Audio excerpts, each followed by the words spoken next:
Today we're going to be making green chili stew. And the most important thing in stews, in my opinion, are your meat and potatoes. We buy, today it's going to be pork loin, which this is about a pound of pork loin. Food safety is extremely important, so thawing, proper thawing is very good. I just pulled these out of the freezer. My husband and I purchased like the family size, and then pull out what we need to make whatever we're wanting to make. I put this in a very inexpensive food bag, close it off best I can, take cold tap water is what we do to thaw, put it in a large bowl by the sink, and just sit that in there probably an hour at least to get started thawing.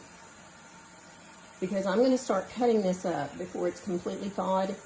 It just is easier for me to do the way I like to do it.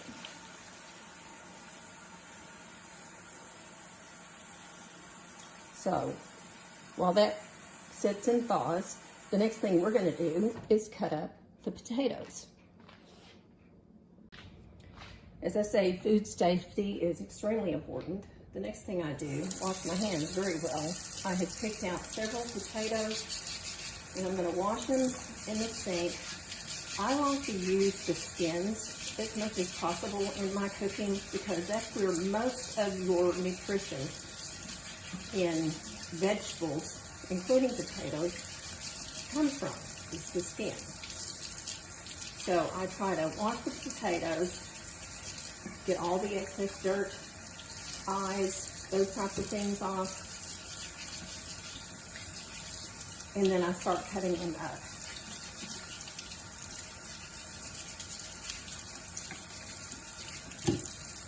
Now I like to use russet potatoes, particularly in stews, and the biggest reason is I don't use a thickener in my stew. I don't usually put flour or cornstarch or any of those things. I use the juice from the potatoes to thicken the stew, and it just makes it more nutritious. And the russets are actually the best for that because with cooking, they start breaking down and they form a thickness in the stew that is natural and, as I say, much more nutritious for you. We try very hard, my husband and I, to make meals that are budget-friendly, nutritious, and very delicious because we do like to eat. Sometimes I will put in red potatoes, which I have here. The red potatoes hold together a little better if you like to have, you know, a nicer bite. And there's certain things that I would love red potatoes for, and it's just something a little different in the stew to have.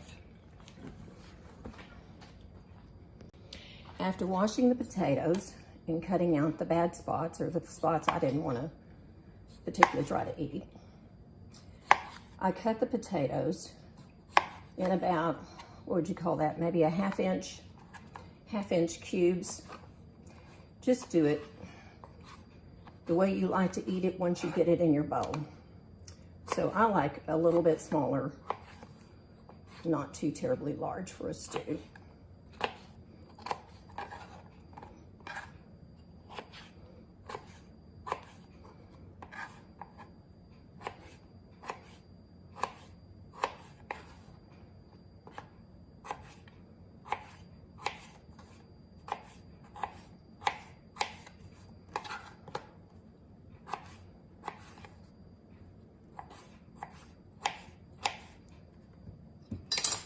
Once I get the potatoes cut up, I put them into my pressure cooker. I have an old style, what is it, a Miro pressure cooker that I've had for so many years. It works wonderfully to cut down your cooking time. I know there's the newer things that you've got now. This works so wonderfully for me. I'll put it in. I'll go ahead and put a little water in as I'm cutting up. Red potatoes particularly will change color a little. So I go ahead and like to put them in water just to keep that from happening. I cut up, in this particular stew, I'm cutting up 1 red potato and I'm putting in 3 russets. As I say, I love the russets primarily because of their thickening as they break down in your stew.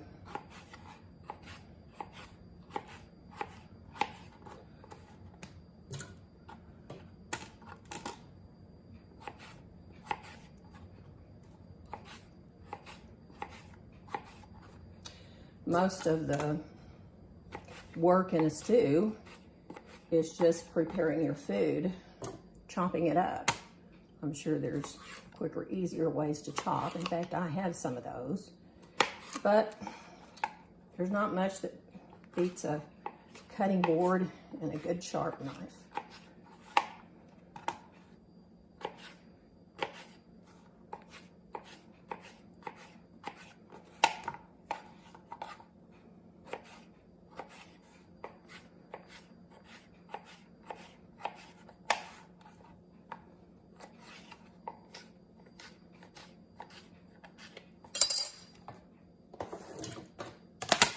One last potato.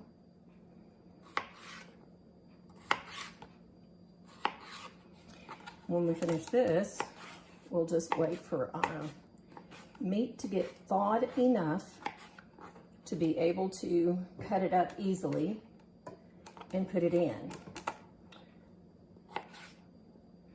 I like to go ahead and cook both of these together. Today, I'm in a little bit more of a hurry. So I'm doing the potatoes and the meat together. Sometimes I just do the meat first because the most important thing in a stew is you don't want too tough of meat. And the pressure cooker does such a good job of tenderizing a tough cut, a very lean cut of meat. And you always want nice tender meat in your stews or anything else, in my opinion. All right, I've got the potatoes in the pan. I have enough water to cover that, and they're in good shape. And now I'll just give the meat a little bit longer to thaw. It's pretty. I flipped it over to the other side, so the other side is down mostly into the water, and that'll make it thaw a little bit faster. It's so amazing that cold water can thaw meats that quickly, but they really do. Now I have pulled the meat out, ready to chop it up on my cutting board, which I rinsed off. Potatoes is not going to hurt your meat. But I took the bowl, washed it out. I'm now putting cold water in it so I can start thawing out my green chilies that my husband and I packed. We purchased hatch green chilies from New Mexico. That is our basic. There's a lot of different things that you can put in, a lot of different types of green chilies. If you're going to purchase the chilies, then I'd say the hatch green chilies, but you can put in whatever green chilies you'd like. My opinion is Hatch is #1. Now I'll get my nice sharp knife and start cutting up the meat. Now the meat today is the pork loin. You can cut off all this fat if you want. There's not much fat there. It's been pretty well trimmed. So I am probably going to leave most of it on. I like to cut it into chunks that I want to eat once I get it in my bowl. So these chunks are about 1/2 inch as well.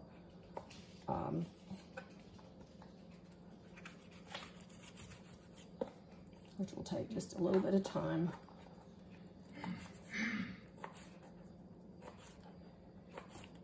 cut up the meat.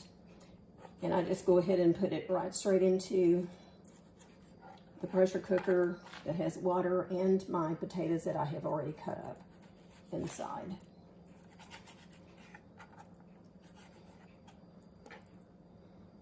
With this thicker cut of meat, it's a little easier to cut up if it's still just a little bit frozen, at least nice and cold, and then it doesn't fall apart quite so bad when you're trying to hold on to it.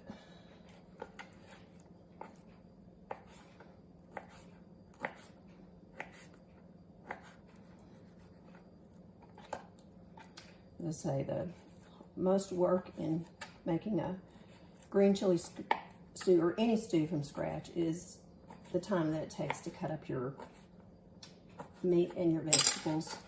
You should always use great food safety while you're doing this.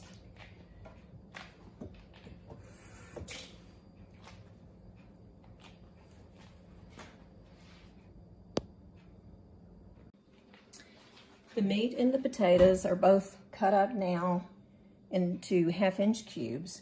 I added just enough water to cover it. You won't lose much water during the cooking time with a pressure cooker, unless you drastically overcook or cook it for a really long time. I like to add about probably with this amount, just a rounded teaspoonful of chicken bouillon to help season, add a little more. As you can see, we purchase our stuff from Sam's to make sure that we've got enough on hand all the time, because this is another one of our cooking staples. So, that's the only seasoning I put in at this time to cook the meat and the potatoes. Turn our burner on. I like a nice gas stove. And I turn the burner on, it's probably 5 at this point. Put the lid on.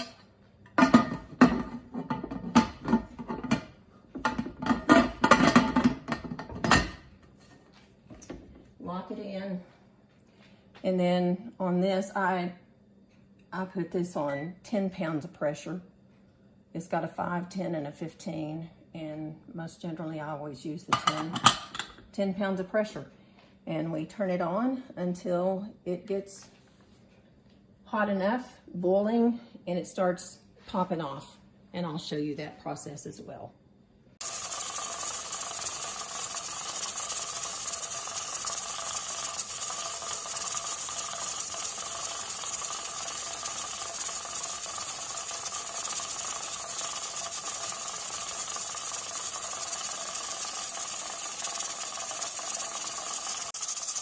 The pressure cooker started. I turned down the burner to between 3 and 4. This burner goes all the way up to about 10, to give you an idea. I know most people don't use a pressure cooker anymore. I still do. There's always the Instapot. There are different types of pressure cookers, electric pressure cookers that are safe that you don't have to worry about. They also take a lot longer. And I set the timer. This cute little timer that I've got here, I set it for 20 minutes for this to make sure the meat is good and tender. Now during this time, when the meat is cooking, I'm going to start cutting up the other ingredients that I had to go into the stew. I've washed the vegetables that I'm going to put in the stew today. Now I'm just going to start cutting everything up.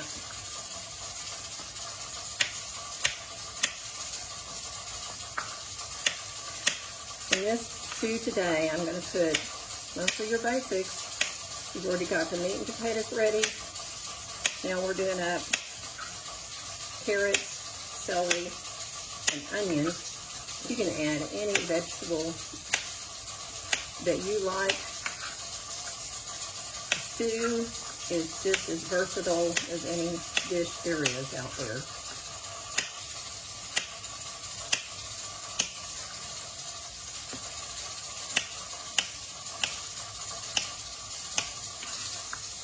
I like to buy the little baby carrots because I don't have to do much in preparation. They're ready just to wash up and start cutting up and put into whatever whatever dish that you're preparing.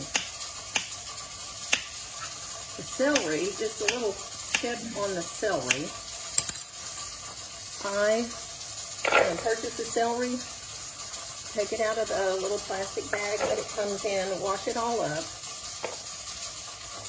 and then I pull off the pieces that I want to use.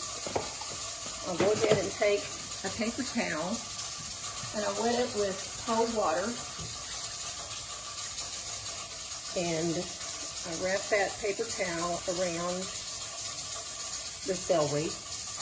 Probably should have used two.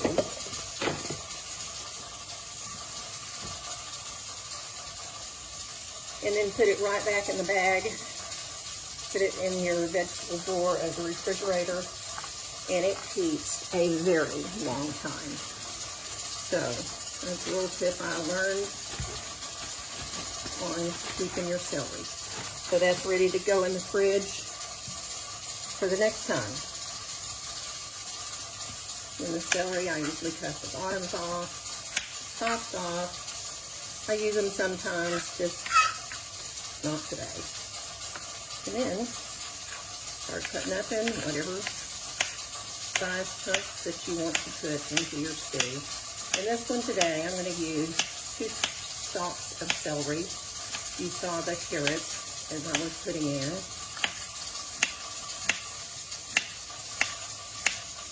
You can hear the pressure cooker is still working behind me. And also, I have multiple cutting boards. So, never use a cutting board after you've done raw meat on it, because it's just not safe. I usually put it in the sink. If you cut up vegetables first, then your cut up meat, there's not a great danger of spreading anything. But if you cut up meat, I don't like to use it again until it's been washed and thoroughly sanitized. And I most generally, if I've used my cutting board for meats, after I wash it up in the sink, I go ahead and just put it into the dishwasher to make sure that it gets well sanitized before I use it the next time. So I have a different cutting board than I used a little earlier for the meats. The carrots are now ready. The celery next. I'm going to cut up my onion. You can put this any size you want, just whatever suits you. I usually use plenty of onion in my cooking. I don't tend to eat a lot of raw onion, but I love cooked onion in virtually everything.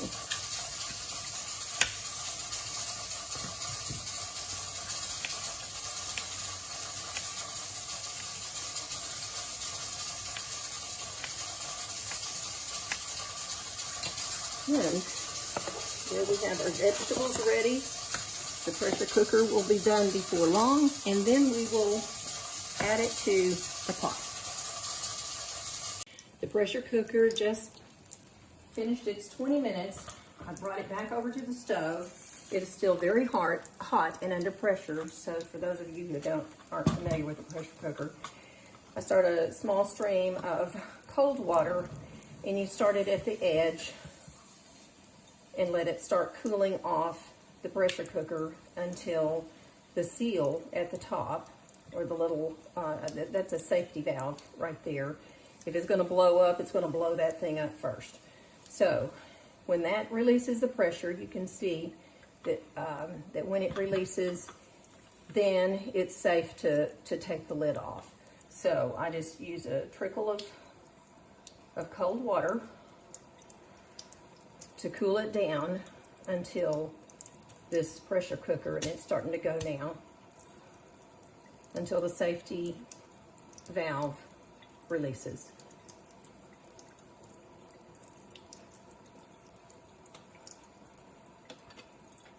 There it goes. It just released. I'm going to set it down into the sink. It is very heavy. And I'm going to go ahead and pull off the top, which tells you that it's absolutely down. And then I'm just gonna open it up. Now, it's ready to add other ingredients. As you see, the meat, potatoes are all done. Very well cooked. I get my bowl of other veggies that I'm gonna put in and go ahead and put in.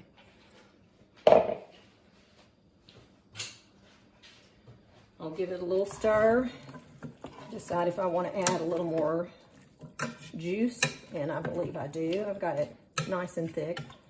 Secret to not having too much juice in your stew is don't over add the water. So I'll add some water until it's about where I think I would like to have my stew. I like a very hearty stew with plenty of vegetables, meat, potatoes. Then I'll get ready and put this back on the stove to finish cooking. The pot is back on the stove, and while those vegetables are cooking, I'm gonna get the green chilies ready to go. Now these green chilies, as I say, are hatch green chilies from New Mexico. And my husband and I prepared these last year. When they come off with their crop, they usually ship them in large bags, and the grocery stores around here, a few of them, will have a roaster in their parking lot, and they'll roast up a whole big huge bag of these for people to take home and get prepared. And we take those bags home. They usually put them in a large lawn plastic bag, some type of a thick plastic bag, and you leave it in there because it takes it a while to cool down. And while it's cooling down in the plastic, it actually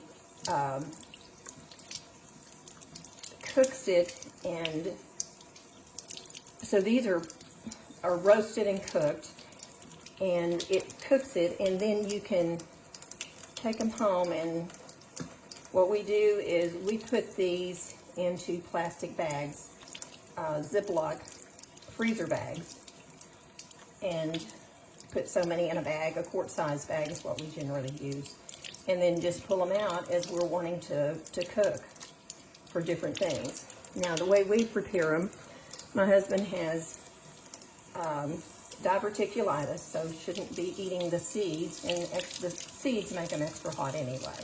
So if you don't want the heat, you can pull the seeds out, or if you need to for health reasons, or leave the seeds in and eat them. It just makes it a little more flavorful and spicier in whatever food you're going to use them in.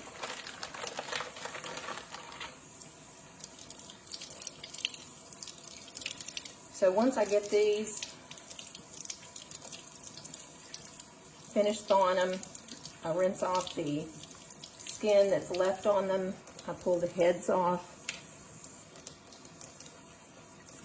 get the seeds out. I set them aside on a cutting board, and then I cut them up into the size that I want to go into the stew.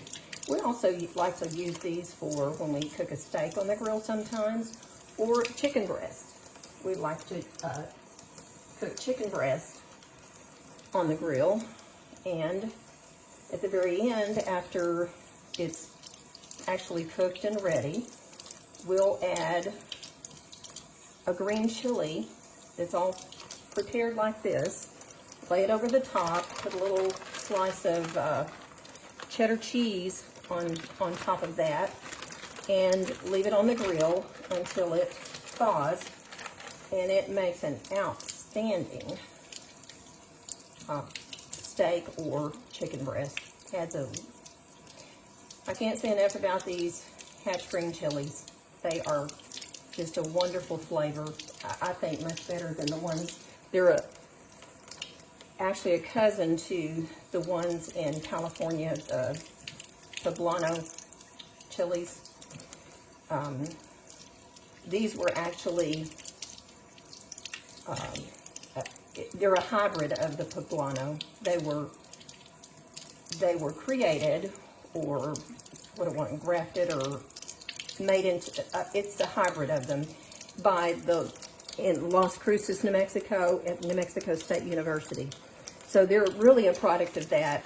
They're a product of New Mexico primarily because they have a terrific growing climate for them.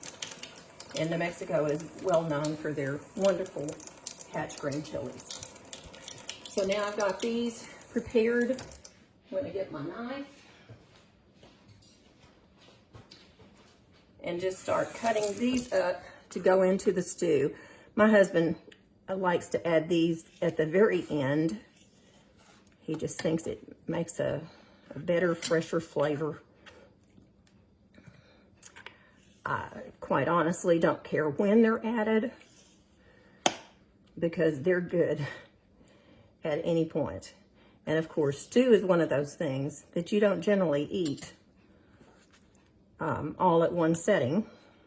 I like to make a big pot, and we have a meal from it, and then we'll freeze it up into servings that we like to pull out. So you have one time of cooking, and then you have a very tasty, easy meal to pull out of the freezer. The next thing I do is start adding the seasonings that we like to put into stews.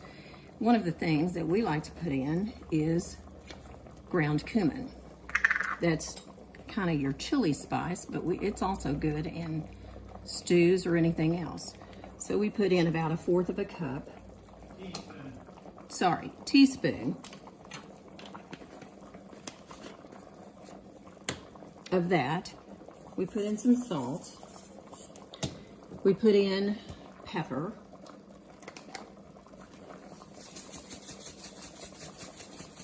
And you spice it any way you want to. There's lots of spices that you can put into stews, but these are the things that we like to put in. I put in some garlic. It's probably about 1/4 to 1/2 teaspoon of garlic. Now I use minced garlic that I can keep in the refrigerator quite easily.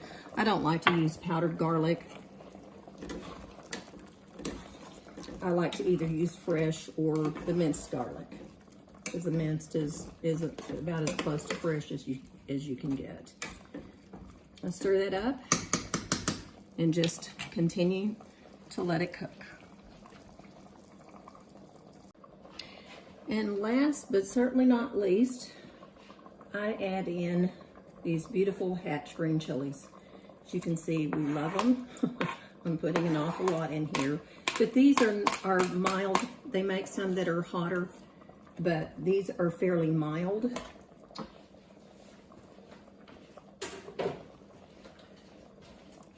So I put all these green chilies in. Give it a nice stir.